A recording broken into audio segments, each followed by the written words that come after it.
मैं आज भी अपने घर के आंगन में लेटी उस दृश्य को बड़ी हैरानी से देख रही थी। मेरी बहू कमरे में सो रही थी और गर्मी होने के बावजूद उसने कमरे का दरवाज़ा बंद कर रखा था। जब उसकी नई नई शादी हुई थी तो मेरा बेटा अक्सर कमरे में होता और वह कमरे का दरवाज़ा बंद कर देती। अभी भी उसकी शादी को ज़्यादा वक्त नहीं हुआ था, लेकिन जब पति घर में ना हो और आपकी जवान बहू कमरे का दरवाज़ा बंद कर ले, वह भी रात के वक्त, तो आपको यह सोचने पर मजबूर होना ही पड़ता है कि बहू ऐसा क्या कर रही है। अगर उसे सोना ही था तो वह दरवाज़ा खोल कर भी तो सो सकती थी, वैसे भी इतनी ज़्यादा गर्मी थी। मैंने तो उसे कहा था कि बाहर आंगन में मेरे साथ ही चारपाई डालकर सो जाए, लेकिन वह कमरे में सोने की ज़िद करती थी। जब आपका पति आपके साथ कमरे में हो तो फिर दरवाज़ा बंद करना समझ में आता है। फिर कोई मौसम भी नहीं देखता कि गर्मी है या सर्दी, क्योंकि वह पति पत्नी का आपसी मामला होता है। पर मेरा बेटा घर पर मौजूद नहीं था।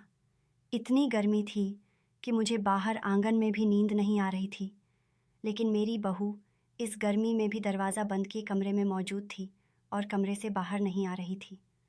कभी वह हंसती तो कभी किसी से बात करती। कई रातों से यही सब हो रहा था और आज तो मैंने पूरी रात जागते हुए सब कुछ देखा। पूरी रात वह किससे बातें करती रही, जबकि मेरे बेटे की नाइट शिफ्ट होती थी और वह इस देश में था ही नहीं। अगर वह दूसरे देश में भी होता तो शायद उसे रात को ही बात करने का मौका मिलता, क्योंकि जब कोई विदेश में होता है तो वह पूरा दिन काम करता है और रात को बात करता है। अगर वह कहती कि मैं आपके बेटे से ही बात कर रही हूँ, यानी कि फ़ोन पर बात कर रही हूँ, तो मैं मान जाती कि चलो रात में दोनों बैठ के बात कर लेते होंगे, और जब पति पत्नी बात करें तो पूरी रात भी गुजर जाती है, पता नहीं चलता। लेकिन मेरे बेटे की तो नाइट शिफ्ट होती थी और दिन में यह बात नहीं करती थी, और जिस जगह वह काम करता था वहाँ उसे मोबाइल इस्तेमाल करने की इजाज़त नहीं थी। सुबह मेरी बहू कमरे से बाहर आई तो मुंह हाथ धोने के लिए नलकी की तरफ बढ़ी। जब वह धो रही थी तो मेरी नज़र उसकी गर्दन पर पड़ी और मेरे कदमों तले से ज़मीन खिसक गई। उसकी गर्दन पर एक निशान था, किसी के दांतों का, जो किसी थकान जैसा निशान लग रहा था। इस निशान का क्या मतलब था यह मैं भी अच्छी तरह समझती थी और वह खुद भी जानती थी। लेकिन ये कैसे हो सकता था? मेरा बेटा तो इस देश में था ही नहीं। तो फिर यह हरकत किसकी हो सकती थी? मेरी बहू ऐसे रहती थी जैसे शादीशुदा औरत रहती है, जबकि उसका पति उसके साथ नहीं था। उसके चेहरे पर कोई दुख नहीं होता। बताओ, वह कभी मेरे साथ बैठकर मेरे बेटे की बात नहीं करती थी। जब मेरी शादी हुई थी तो मेरा पति भी दूसरे देश जाकर कमाई करता था। मुझे याद है कि वह साल मेरी ज़िंदगी के बड़े बुरे साल थे। यूं तो मेरी सासू माँ से मेरी नहीं बनती थी, लेकिन अपना दिल बहलाने के लिए मैं उनके पास बैठ जाती और अपने पति की बातें करती तो मेरे दिल को बड़ा सुकून मिलता था। जब मैं कोई सज श्रृंगार करने लगती तो सोचती कि मुझे देखना किसने है, इसलिए असली में नहीं करती थी। लेकिन मेरी बहू तो दिन रात अपने आप को सजा कर रखती थी। माना कि कुछ लोग ऐसे होते हैं जिन्हें खुद से भी तैयार होने का शौक़ होता है, लेकिन यह कैसा शौक़ था? और यह इतनी खुश क्यों रहती थी? ये तो ऐसे मस्त हो के फिर रही होती थी। कभी कोई गाना गाती थी, कभी अपने आप को शीशे में देखती थी। लगता ही नहीं था कि इसका पति विदेश गया हुआ है। इन बातों ने मुझे इस कदर परेशान कर रखा था। अपने बेटे की इज्जत की रखवाली मेरी ही जिम्मेदारी थी। लेकिन फिर एक दिन मैंने अपनी बहू के पेट की तरफ गौर से देखा तो उसे देखकर मेरे होश ही उड़ गए, क्योंकि वह, मेरा नाम हेमा है। मेरा एक ही बेटा था और मैं उससे बहुत प्यार करती थी। लेकिन मेरी 3 बेटियां भी थीं, जिनमें से 2 दूसरे शहर में हॉस्टल में पढ़ती थीं और उनके बहुत ज़्यादा खर्चे थे। एक बेटी की मैंने किसी तरह शादी तो करवा दी, लेकिन उसका पति कोई काम नहीं करता था और मेरे बेटे को पता नहीं था कि उसका घर भी मैं ही चला रही थी। मैं अपने घर के खर्चे में से पैसे निकाल कर अपनी बेटी को दे देती। क्या करती? माँ थी ना, उसे भूखा मरते हुए तो नहीं देख सकती थी। लेकिन यह बात मेरे बेटे को मालूम नहीं थी, वरना वह गुस्सा भी होता और यह भी कहता कि किसको अपनी बेटी दे दी। यह रिश्ता मैंने करवाया था और अब मैं बहुत पछता रही थी। मेरे बेटे ने कहा कि उसे कोई लड़की पसंद आ गई है और वह उससे शादी करना चाहता है।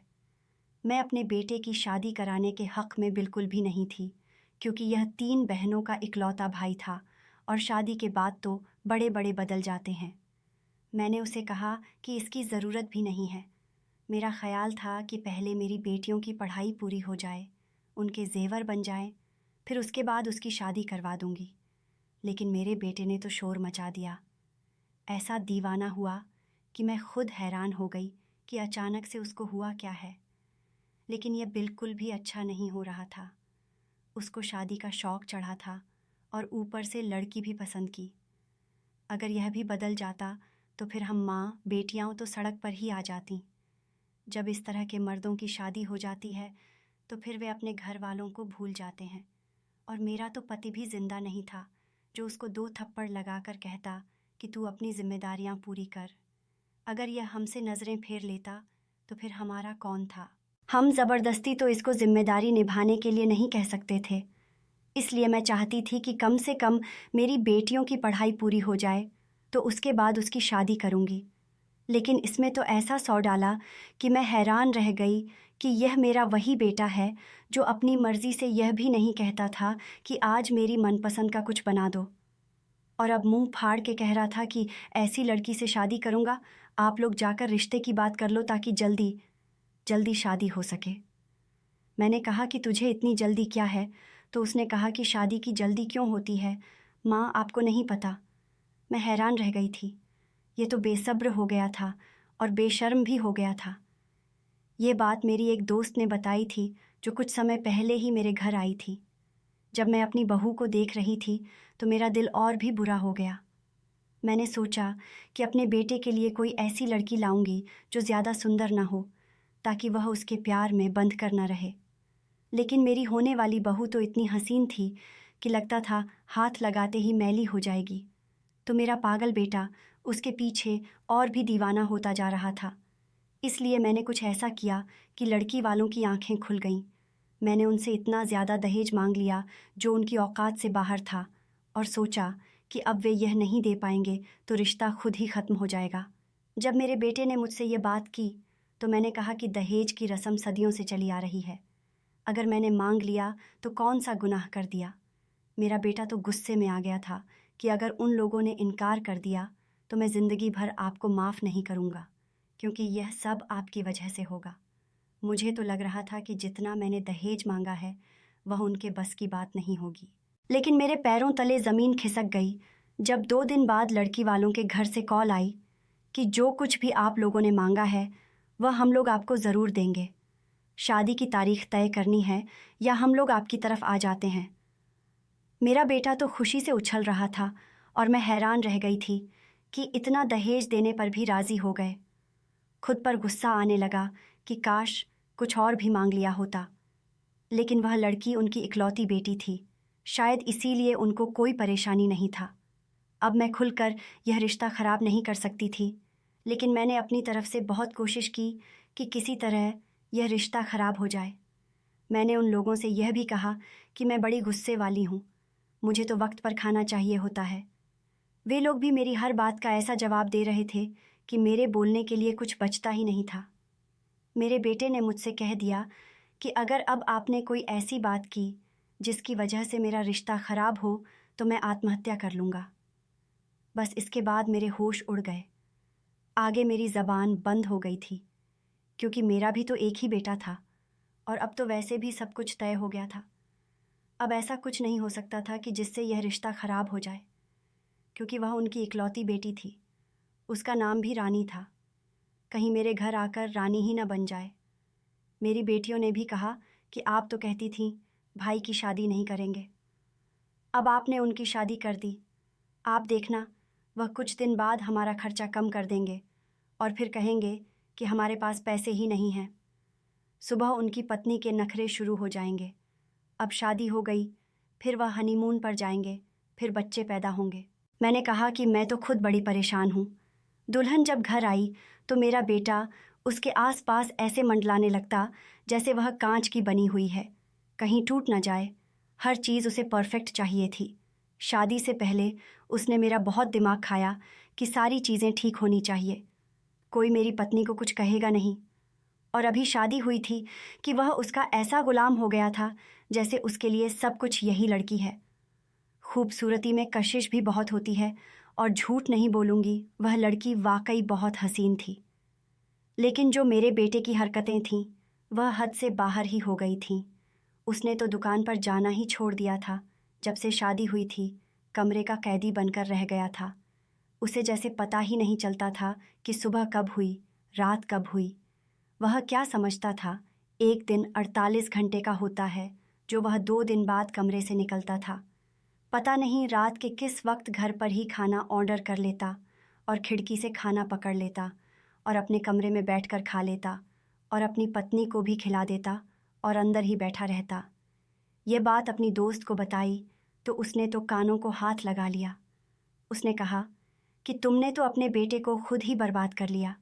जब तुम्हें पता था कि तुम्हारा बेटा इस तरह का है तो फिर उसको लड़की इतनी प्यारी क्यों दे दी, और वह भी उसकी पसंद की। तुम्हें क्या लगता है वह कभी भी इस कमरे से नहीं निकलेगा? मुझे मेरी दोस्त ने मशवरा दिया कि अपने बेटे को मुल्क से बाहर भेज दो ताकि तुम्हारा बेटा भी हद में रहे। तुम्हारी बहू को भी पता हो कि मेरा पति घर पर नहीं है तो वह घर की जिम्मेदारी उठाए और पैसे भी खूब आएंगे। तुम्हारा बेटा पढ़ा लिखा है, एक दफ़ा पहले भी जा चुका है, उसको मुश्किल नहीं होगी। यह मशवरा बहुत अच्छा लग रहा था। मैंने घर आकर ही यह पटाखा फोड़ दिया और कहा कि पहले भी तो एक बार गए थे, इसीलिए तुम्हारे लिए कोई मुश्किल बात नहीं होगी। वहाँ पर कमाओ, दोनों बहनों की शादी करनी है, उनके दहेज का इंतज़ाम कर दो। उसके बाद चाहे तो अपनी बीवी को भी साथ ले जाना या चाहे हमेशा के लिए यहीं आ जाना। मुझे कोई परेशानी नहीं है। मैं तो अपने भाई के घर चली जाऊंगी। मेरा बेटा तो शोर मचाने लगा कि मैं तो बिल्कुल भी नहीं जाऊंगा। ये आपने क्या कह दिया है? मैं यहाँ रहकर कुछ करूँगा।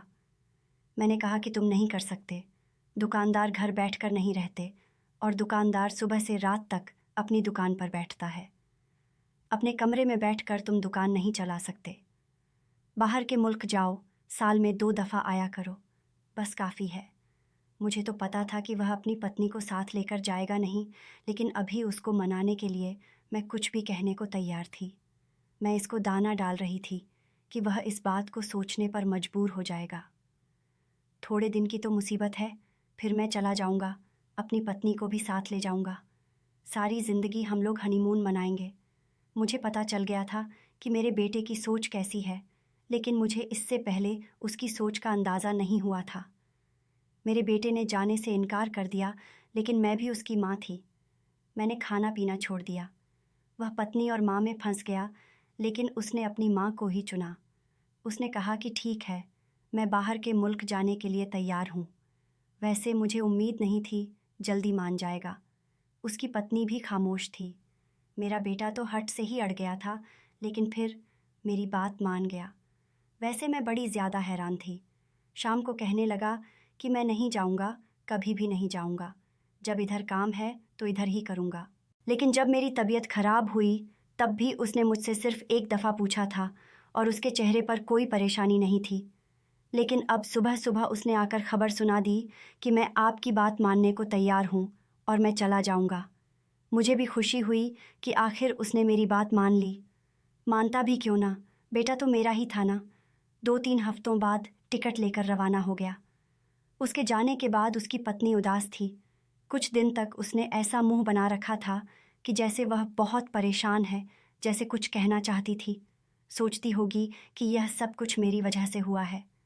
लेकिन मैं भी तो मजबूर थी, मैं क्या करती। मैंने उसे बुलाया तो उसने मेरी बात नहीं सुनी। साफ पता चल रहा था कि वह मुझे दिखा रही है कि मैं आपकी वजह से परेशान हूँ। लेकिन मैंने गुस्सा नहीं किया, इतना तो सही था। मैंने उसे कहा कि जब पति परदेश में हो तो उसे रो रो कर नहीं दिखाते। कुछ भी हो जाए तो उससे कहते हैं कि सब ठीक है। उसने भी कहा कि ठीक है। मैं बहुत खुश थी कि चलो, बेटा भी मान गया और बहू भी काबू में आ गई। मेरी बहू सारा दिन घर के काम भी करती, कोई बात भी न करती, न ज़्यादा बोलती, न मेरा सर खाती। लेकिन रात होते ही इस घर में एक ऐसा काम होना शुरू हो गया कि मैं बहुत ज़्यादा परेशान हो गई। गर्मियों के दिन थे, मैं अपना बिस्तर बाहर सहन में लगाकर सो जाया करती थी। सच कहूँ तो सहन में भी गर्मी की कोई कमी नहीं आती थी। एक शादीशुदा जोड़े को कमरे में सोने की ज़रूरत होती है, चाहे गर्मी हो या सर्दी। उनको कमरा बंद करके अंदर ही सोना पड़ता है, ख़ास करके शादी के शुरू के दिनों में। पर मेरा बेटा तो घर नहीं था, तो मैंने अपनी बहू से कहा कि तुम भी अपनी चारपाई बाहर सहन में ही डालो, अंदर गर्मी में तो किसी का भी दम घुट जाएगा। पर वह कहने लगी कि नहीं, मुझे अंदर ही सोना है। मैंने उसे समझाया कि नहीं, गर्मी है, लेकिन उसने बात ना मानी। मैंने कहा, चलो ठीक है, जब गर्मी लगेगी तो खुद ही बाहर आ जाएगी। आधी रात को वैसे भी लाइट चली जाती थी और वो वक्त बहुत ही बुरा होता था, क्योंकि अच्छे भले इंसान की नींद भी खराब होती थी और गर्मी से 1 घंटा गुजरता भी न था। लेकिन मेरी बहू तो उस घंटे में भी बाहर ना आई। रोज़ रात को अंदर ही सोने लगी। उसके कमरे की लाइट भी काफ़ी देर तक ऑन रहती थी और कभी कभी मुझे उसकी आवाज़ भी आती थी।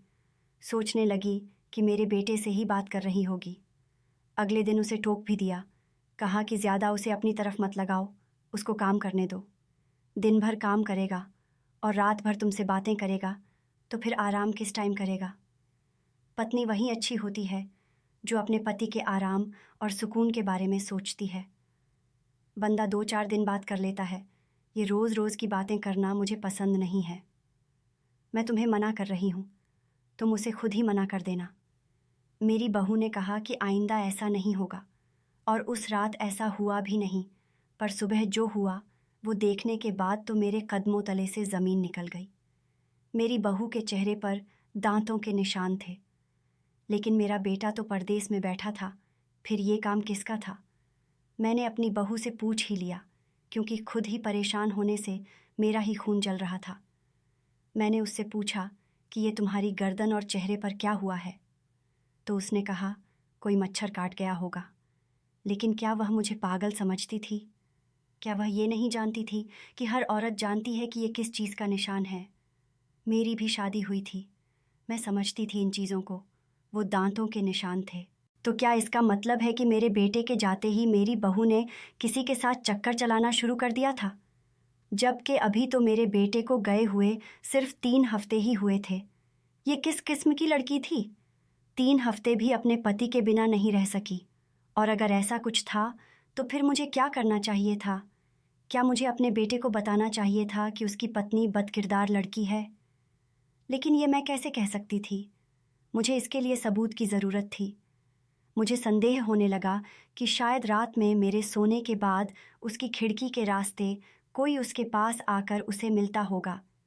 मैंने गौर किया कि उनके कमरे में एक बहुत बड़ी खिड़की थी जो तकरीबन दरवाजे की तरह ही थी और गली में खुलती थी। वहीं से ये लोग चोरी छुपे खाना ऑर्डर करते थे। जब डिलीवरी बॉय आता था तो वहीं से पकड़ लेते थे। कहीं ये सब कुछ उसी रास्ते से तो नहीं हो रहा था, इसलिए शायद वो गर्मी में भी अपने कमरे में ही सो जाया करती थी। मैंने अपनी बहू से कहा कि कल से तुम भी बाहर सोया करोगी।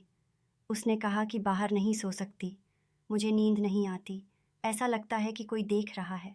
मैंने उसे कहा कि मैं तुम्हारे साथ ही होंगी, डरने की ज़रूरत नहीं है। बड़ी मुश्किल से मैंने उसकी चारपाई अपनी चारपाई के साथ डलवा ही ली और उसे कहा कि सो जाओ। मैंने उस पर इतना दबाव डाला कि वह भी आकर बाहर लेट गई। लेकिन जब आधी रात हुई तो मेरे कदमों तले ज़मीन निकल गई, क्योंकि मेरी बहू चारपाई पर नहीं थी। वो अपने कमरे में जाकर सो चुकी थी और उसके हंसने की आवाज़ें आ रही थीं। कमरे की लाइट भी ऑन थी। अगले दिन मैंने अपने बेटे को कॉल की और बातों बातों में उसे इशारा करने की कोशिश की।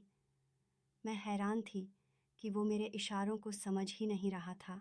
मैंने उसे एक झूठी कहानी भी सुनाई कि एक लड़की थी जिसका पति देश से बाहर गया हुआ था और पीछे उसने किसी और से चक्कर चला लिया। तो कहने लगा, कैसे कैसे लोग होते हैं इस दुनिया में। खैर, भगवान सब पर कृपा करे। मैंने अपनी बहू की 2-4 बुराइयां की तो उसने इस पर भी बुरा ना माना। उसका कहना था कि कोई बात नहीं, जैसे अपनी बेटी को डांट लेती है, समझा लेती हैं, वैसे ही इसे भी गलती हो गई होगी। अगर आप इसको बेटी समझती हैं तो माफ़ कर दें, और अगर फिर भी आपने कुछ कहना है तो कहें, मुझे कोई फ़र्क नहीं पड़ता। बेशक इसको डांटें, माँ की तरह समझाएं। आप इसकी माँ ही तो हैं, वो आपकी बात का बुरा भी नहीं मानेगी। मेरे बेटे ने एक दफ़ा भी नहीं कहा कि तुम्हारी याद आ रही है, यहाँ पर खाना अच्छा नहीं है। वो पहले एक दफ़ा परदेस गया था, सिर्फ 3 महीने के लिए, और 3 महीने में ही इतना तंग हो गया था कि 1 महीना उसका और रहता था, लेकिन वो वापस आ गया था।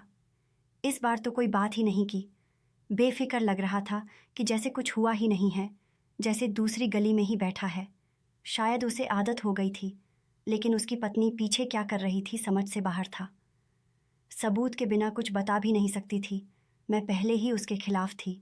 ये जो ज़रूरत से ज़्यादा खूबसूरत लड़कियां होती हैं, इनके यही काम होते हैं। मेरी बहू ने एक और काम किया। हमने उसके कमरे में जो पर्दे लगाए थे वह सुरमई रंग के थे। उसने उन पर 2 को हटाकर काले पर्दे लगा दिए। मैंने कहा कि एक तो गर्मी का मौसम है, ऊपर से तुमने काले पर्दे लगाए हैं, इस तरह तो गर्मी भी आएगी और मच्छर भी आएंगे। वह कहने लगी कि मुझे काले पर्दे अच्छे लगते हैं ताकि कोई अंदर ना झांक सके। यही उसके दिल की बात थी। मैंने कहा कि तुम्हारे कमरे में किसने झांकना है? तो वह कहने लगी कि मजाक कर रही हूँ माँ जी, लेकिन बस मुझे काले पर्दे अच्छे लगते हैं। बेटे से बात होती थी। उसने कहा कि नाइट ड्यूटी लग गई है, बड़ा मशरूफ़ रहता हूँ। वो मेरी किसी बात में संजीदा नहीं लग रहा था। मैंने फिर उसकी पत्नी की 2-4 बुराइयाँ की तो उसने इस पर भी बुरा ना माना। उसका कहना था कि कोई बात नहीं, जैसे अपनी बेटी को डांट लेती हैं, समझा लेती हैं, वैसे ही इसे भी गलती हो गई होगी। अगर आप इसको बेटी समझती हैं तो माफ़ कर दें, और अगर फिर भी आपने कुछ कहना है तो कहें, मुझे कोई फ़र्क नहीं पड़ता। बेशक इसको डांटे, माँ की तरह समझाएं, आप इसकी माँ ही तो हैं। वो आपकी बात का बुरा भी नहीं मानेगी। मेरे बेटे ने एक दफ़ा भी नहीं कहा कि तुम्हारी याद आ रही है, यहाँ पर खाना अच्छा नहीं है। वो पहले एक दफ़ा परदेस गया था, सिर्फ 3 महीने के लिए, और 3 महीने में ही इतना तंग हो गया था कि 1 महीना उसका और रहता था, लेकिन वो वापस आ गया था। इस बार तो कोई बात ही नहीं की। मुतमईन लग रहा था कि जैसे कुछ हुआ ही नहीं है, जैसे दूसरी गली में ही बैठा है। शायद उसे आदत हो गई थी, लेकिन उसकी पत्नी पीछे क्या कर रही थी समझ से बाहर था। सबूत के बिना कुछ बता भी नहीं सकती थी। मैं पहले ही उसके खिलाफ थी। ये जो ज़रूरत से ज़्यादा खूबसूरत लड़कियां होती हैं, इनके यही काम होते हैं। मेरी बहू रोज़ रात को अजीब हरकतें करती। गर्मियों में वह अपने कमरे में सो जाती और आधी रात को कमरे का दरवाज़ा खोल देती, जैसे किसी के लिए दरवाज़ा खोल रही हो ताकि वह वहाँ से जा सके। एक दिन कुछ बहुत ही अजीब हुआ। अचानक मेरी आंख खुली तो मैंने किसी को मेरी बहू के कमरे से निकलते हुए देखा। जाहिर है कि वह कोई शख्स था। मैंने शोर मचा दिया, लेकिन उस शख्स ने भी मुझे देख लिया।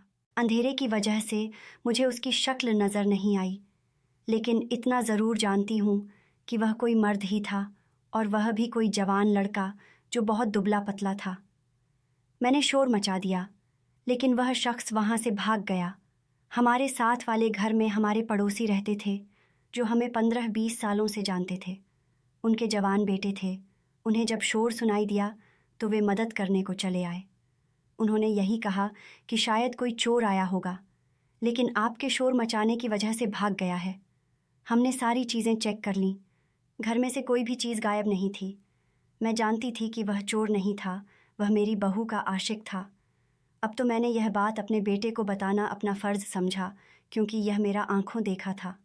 मैंने उसे उसी दिन फ़ोन किया और यह बात बता दी, मगर उसने कहा कि ऐसा नहीं हो सकता, वह चोर ही होगा। आप क्यों शक करती हैं? ऐसा कुछ भी नहीं। उसने इस बात को इतना नॉर्मल लिया कि मैं हैरान रह गई। लेकिन मेरी बहू की जो हरकतें थीं, वे भी तो हैरान कर देने वाली थीं। आजकल तो वह अजीब हरकतें कर रही थी। कभी रात का खाना ना खाती तो कभी दिन का खाना। मैंने पूछा कि क्या बात है, तो कहने लगी कि दिल नहीं करता। फिर एक दिन तो हद ही हो गई। अचानक से उसका दिल मचलने लगा और वह वहाँ से उठकर भाग गई। मेरी बेटी उसके पीछे गई तो पता चला कि भाभी तो उल्टियाँ कर रही हैं। अब शादी के बाद औरत उल्टी क्यों करती है, यह तो सभी जानते हैं। लेकिन ऐसी कोई बात नहीं थी। इस बात का मुझे यकीन था कि मेरे बेटे के जाने से पहले मेरी बहू तो उम्मीद से नहीं थी, और ना ही उम्मीद का कोई निशान था। औरतों की बातें सही, लेकिन मुझे यकीन था कि उसे गए हुए 5 महीने हो गए थे। अगर उस वक्त से ही मेरी बहू को उम्मीद मिली होती तो अभी तक तो उसे 5 महीने का पेट होना चाहिए था। लेकिन ऐसा नहीं था और ये हम दोनों जानते थे। मेरी बहू ने कहा कि उसकी तबीयत खराब हो गई थी। मैंने भी इस बात पर ध्यान न दिया कि कुछ उल्टा सीधा खा लिया होगा। लेकिन जब 2-4 महीने और गुजर गए, मेरा बेटा बाहर से पैसे तो भेजता था, लेकिन बहुत ही कम। कहता था कि काम अच्छा नहीं चल रहा। 2-4 महीने गुजर गए तो देखा कि मेरी बहू का पेट बढ़ने लगा था। मेरी बहू तो दुबली पतली थी, लेकिन पेट की जगह से उसका पेट बढ़ने लगा था। अब ऐसा कैसे हो सकता था? मैंने तो घर में शोर डाल दिया। अब मैं अपनी बहू को बदकिरदार, बदचलन और जाने क्या क्या कहती। बात बात पर डांटती रहती कि बेटे के जाने के बाद हाथ से निकल गई है। लेकिन वह मेरी किसी बात का बुरा नहीं मानती, पलट कर मुझे जवाब भी नहीं देती। मैं तो उसकी इस खामोशी को उसका डीठपन समझती थी। मेरी बहू का किसी के साथ चक्कर चल रहा था। वह उस शख्स को घर में बुलाती थी और अब उसके बच्चे की माँ बनने वाली थी। अब तो हद ही हो गई थी। मैंने सोच लिया कि मुझे रंगे हाथों पकड़ना होगा और फिर यह बात अपने बेटे को बता दूंगी। एक रात मैं उठी और अपनी बहू के कमरे के बाहर जाकर खड़ी हो गई। मैंने देखा कि अंदर से आवाज़ें आ रही थीं। वह हंस हंस कर किसी से बातें कर रही थी, किसी को जान जान कह रही थी। मैंने एक झटके से दरवाज़ा खोल दिया, लेकिन सामने का नज़ारा देखकर मेरे कदमों तले से ज़मीन निकल गई। मैंने अपने सर पर हाथ रख लिया और फ़ौरन ही वापस पलट गई। मैंने जो देखा उस पर मुझे यकीन ही नहीं आ रहा था। मेरी बहू के कमरे में एक आदमी मौजूद था। मेरी बहू उससे हंस हंस कर बातें कर रही थी। उसका हाथ थामे कंधे पर सर रखे बैठी थी। वह मेरी बहू के लिए तोहफे भी लाया था, जिसमें बच्चे के कपड़े मौजूद थे, जिन कपड़ों को वह देखकर खुश हो रहे थे और हंस रहे थे, जैसे यह कह रहे हो कि हमारे आने वाले बच्चे के लिए हम शॉपिंग कर रहे हैं। कितनी खुशी की बात है। लेकिन वह शख्स कोई और नहीं बल्कि मेरा अपना ही बेटा था। वह इंडिया में कैसे हो सकता था, जबकि सुबह ही मेरी उससे बात हुई थी और उसने कहा था कि मैं दुबई में हूँ और यहाँ पर बहुत गर्मी है। मुझे देखकर वे दोनों भी घबरा गए और मेरा बेटा मेरी तरफ बढ़ा कहने लगा, माँ, परेशान ना हो, मैं आपको सब कुछ समझाता हूँ। मेरे कदमों में बैठ गया। अपने बेटे को वहाँ देखकर मैं हैरान थी। जब मुझे यकीन हो गया कि मेरा बेटा ही है और मैं कोई ख्वाब नहीं देख रही, तो मैं ठीक हुई, लेकिन मुझे साथ ही गुस्सा आ गया। मैंने कहा, तुम यहाँ पर क्या कर रहे हो? किस वक्त आए हो तुम? क्या चल रहा है यहाँ पर? तो मेरे बेटे ने मुझसे माफ़ी मांगी और कहा, मैं अपनी पत्नी से बहुत ज़्यादा प्यार करता हूँ। अभी हमारी शादी हुई थी और हमने तो अभी एक साथ 1 हफ्ता भी न गुजरा था कि आपने मेरे सर पर बाहर जाकर काम करने की तलवार लटका दी। आप खुद ही सोचें कि एक बंदे की शादी को हफ्ता भी ना हो और उसे कोई कहे कि अपनी खूबसूरत पत्नी को छोड़ के समुंदर पार चले जाओ, तो उस पर क्या गुजरेगी। आपको मनाने की बहुत कोशिश की, इनकार भी किया, समझाया आपको, लेकिन आप तो भूख हड़ताल पर बैठ गई। अब इसका मतलब तो यही था कि आप किसी की बात मानने को तैयार नहीं थी। लेकिन मैं भी अपनी पत्नी को छोड़ के जाना नहीं चाहता था और यह भी मेरे बिना नहीं रह सकती थी। इसलिए हमने बीच का रास्ता निकाल लिया। मैं आपके सामने यह नाटक करने लगा कि मैं दुबई चला गया हूँ, रवाना हो गया हूँ, जबकि मैं साथ वाले शहर जाकर वापस आ गया था और अभी भी इसी शहर में काम करता हूँ। अपने एक दोस्त के साथ काम करके दिन भर वहीं पर रहता हूँ, लेकिन जब रात होती है तो मुंह छुपाकर अपने घर में आ जाता हूँ और पिछली गली में खुलने वाली खिड़की से अपनी ही पत्नी के कमरे में दाखिल हो जाता हूँ। वापस जाने के लिए कभी कभी मैं दरवाज़ा भी इस्तेमाल कर लेता हूँ, क्योंकि उस वक्त आप सो रही होती हैं। लेकिन उस दिन आपकी आंख खुल गई थी। जिसको चोर समझा था वो आपका बेटा ही था। आपने ही मुझे यह सब करने पर मजबूर किया है। आपने मुझे मजबूर किया कि मैं आपको धोखा दूं और मैं आपको कम पैसे भेज रहा था क्योंकि मैं इंडिया में ही रहते हुए कमा रहा हूँ। मैंने अपने बेटे को बुरा भला कहना शुरू कर दिया कि अगर इतनी ही आग लगी थी दिल में, अपनी पत्नी से दूर नहीं रहा जा सकता था, तो फिर डर किस बात का था। मुंह से बोल देता कि ऐसा है तो मैंने क्या तलवार लेकर तेरे पीछे पड़ जाना था। मैंने गुस्से से कहा तो मेरा बेटा प्यार से बोला, आपको नाराज़ करने का डर था। मैं अपनी पत्नी और आपको चुनना चाहता था, लेकिन इसका मतलब यह नहीं कि अपनी पत्नी को एक तरफ रख देता। आपने मेरी पत्नी को कितने गंदे गंदे इल्ज़ाम लगाए उसे गालियों से पुकारने लगी। लेकिन उसने आपकी किसी बात का जवाब तक नहीं दिया, जबकि उसके पास बहुत अच्छा जवाब था। यह बच्चा मेरा है, आप दादी बनने वाली हैं और आपको पता है हमारे घर में एक प्यारा सा बेटा होने वाला है। आज यह बात हमें पता चल गई है। अब आपको सब कुछ पता चल ही गया है, तो मैं आपको यही कहूँगा कि मैं अपनी बीवी और होने वाले बच्चे को छोड़कर नहीं जा सकता। आप लोग मेरी फैमिली हैं, लेकिन ये लोग भी तो मेरी फैमिली हैं, मेरी जिम्मेदारी है। अपने घर को छोड़कर मेरे लिए ही तो आई है। मेरे बेटे ने मुझे बहुत प्यार से समझाया और मैंने उसे माफ़ कर दिया। मैंने कहा कि शायद मैं खुदगर्ज हो गई थी, क्योंकि गलती मेरी थी। मेरे बेटे ने भी वादा किया कि वह हमेशा हम सब का ख्याल रखेगा। फिर उसने यहीं पर रहकर एक नया काम शुरू किया, जिससे उसकी अच्छी खासी आमदनी आने लगी। भगवान ने उसे प्यारा सा बेटा दिया है, बहुत प्यारा है। घर में रौनक लग गई है। अपनी दोनों बेटियों के लिए दहेज भी इकट्ठा कर रही हूँ, और ये मेरे बेटे की बदौलत ही हो रहा है। सब साथ रहते हैं, कोई ना कोई छोटी बड़ी चीज़ लेकर हम रख रहे हैं, और रिश्ता भी तलाश कर रही हूँ। सोचती हूँ कि दोनों बेटियों की शादी एक साथ ही करवा दूँ। अपनी बहू से एक ही दफ़ा माफ़ी मांगी तो उसने मुझे फ़ौरन माफ़ कर दिया। अच्छी है, और मैं अपनी फैमिली के साथ खुश हूँ। और खुशी की बात तो यह है कि जब से मैंने अपने बेटे को इजाज़त दी है कि वह घर पर ही रहे, अपनी पत्नी के साथ रहे, कहीं भी न जाए, और मैं उस पर कोई दबाव नहीं डालूँगी, तब से वह ज़्यादा अच्छे से काम करने लगा है और पहले से ज़्यादा पैसे कमाने लगा है।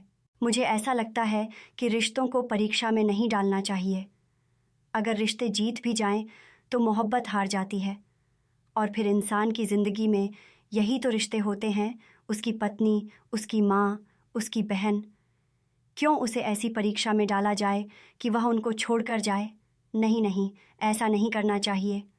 बाकी भगवान है ना, वह सब कुछ संभाल ही लेता है। कोई भूखा नहीं सोता हमारे घर में।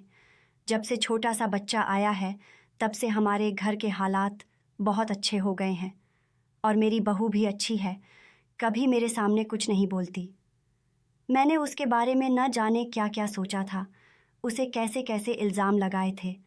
अपने दिल में उसके बारे में बहुत बुरा सोचा था। कहते हैं कि किसी के बारे में इतना सोचना भी बड़ी बात होती है। मैंने उसके मुंह पर भी यह सब कुछ बोला था। मैंने उसको बहुत बद्दुआएं दी थी। सोचती थी कि कितनी बुरी लड़की है, कहाँ से मेरी बेटे की ज़िंदगी में आ गई। लेकिन वह सबसे अच्छी लड़की है, जो मेरे सामने आज तक नहीं बोली। मेरी बेटियों का भी ख्याल करती है, और हमारे घर में इतना सुकून है कि जितना आज तक नहीं था। दोस्तों, उम्मीद करती हूँ आपको हमारी कहानी पसंद आई होगी। कहानी पसंद आई है तो वीडियो को लाइक करें।